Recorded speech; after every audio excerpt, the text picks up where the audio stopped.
Thank you so much, Justin. That opens up a line for you to call 844-580-9326. 844-580-WDBO. Let's head over to Oakland where Mike's got a question. Go ahead, Mike. How you doing? I have a 2010 Hyundai Sonata, Okay. four-cylinder, All right. and 160,000 miles. Love it. Has always run great. All of a sudden last week, driving it, acceleration just keeps going down, no matter how much I press the pedal on the highway. I pull over.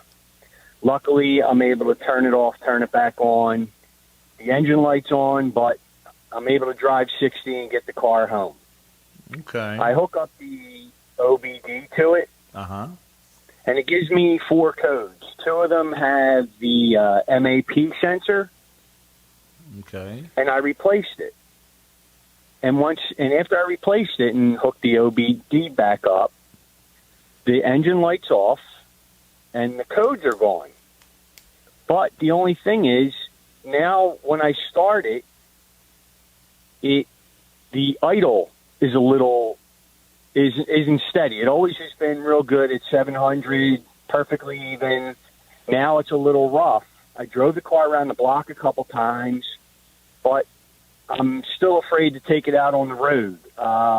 Reading up on it a little bit, I didn't know if it might either be the throttle body needs to be cleaned, or could it be like I just need to change the spark plugs, it needs a tune-up. If it's not misfiring, spark plugs and coils aren't going to help you at all.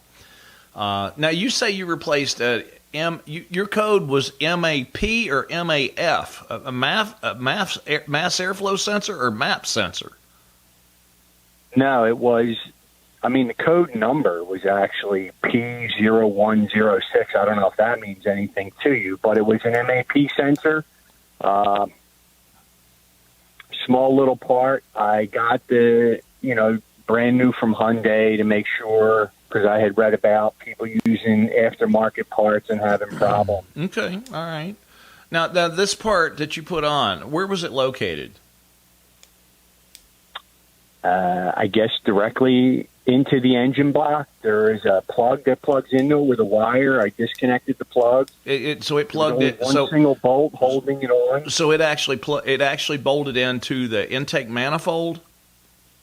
Yes. Okay. All right. Then that is a MAP sensor, and the reason I'm having to clarify that, Mike, is most of your vehicles, nowadays, fuel injected ones are mass air flow. That's what measures the incoming air into the engine, so it can make correct fuel injector adjustments. Well, in your case, what it's using is a MAP sensor, what is referred to as a speed density, and they're using engine vacuum to make those injector commands.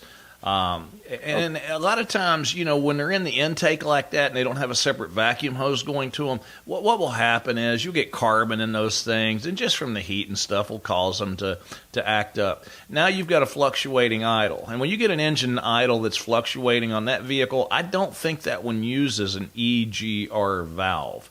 I think that one has got the overlap cut in the camshaft, so they don't use an EGR valve. But when you get a fluctuating idle like that, it's usually that there's a vacuum leak of some sort. Spark plugs aren't going to fix it. Those types of things aren't going to fix it. You could clean the throttle body, but I don't think that's what's going on. And if it's doing it right after you've done this, I don't think the air idle control solenoid's acting up. I think that would be very coincidental. If you get all your power back and everything is working okay, after you replace the MAP sensor, are you sure you don't have a vacuum hose off somewhere? Have you double checked? No, I guess I should go through and, check each individual hose. But, I hadn't been, before I replaced the sensor, I hadn't been in the engine touching anything where I would have accidentally knocked something. So unless it came dislodged by itself. Yeah. See, let me explain real quick how this works. Let's say you got a vacuum leak somewhere. All right. Well, see, if you got a vacuum leak on a fuel-injected engine at an idle, it's going to cause the engine RPM to increase. Well, the computer system's sitting there going, wait a minute, now we're idling too high. So what it's going to do is it's going to cause the idle speed control motor to engage to lower the throttle vacuum, the amount of air the engine's sucking through the throttle body. So it's going to constantly be fighting. You see what I'm saying? It'll never win because it's trying to adjust that idle all the time. So it's going to be fluctuating up and down, up and down, up and down until, and usually it's always a vacuum leak that'll actually cause that problem. I would, there's probably, if you had to take something apart in order to get to the map sensor, there's probably a hose off somewhere. You probably just need to go back in there and revisit this and just look it over real good. When we get a car like that in, the first thing we do, Mike, is we hook what we call a smoke machine up to it. And what that does is it emits a non-toxic smoke all throughout the whole entire intake system of the engine, and then we'll see whatever it is. I mean, it's very apparent because it looks like a choo-choo train, You got smoke rolling out of a hose that, the mechanic didn't see. It's laying underneath the intake manifold, So you grab it and you plug it in, and history, takes care of itself. But in your case, you need to go back in there and look. If you didn't have that fluctuating idle before, I'm not going to blame it on a brand new Hyundai map sensor. I think this is, let me see, how do you say this? I think it's self-inflicted from the last mechanic that worked on it. And you look like the guilty party. So go in there and take a look at it. Let us know how you fare. Thanks for the call. Okay, thanks for your help. All right, brother.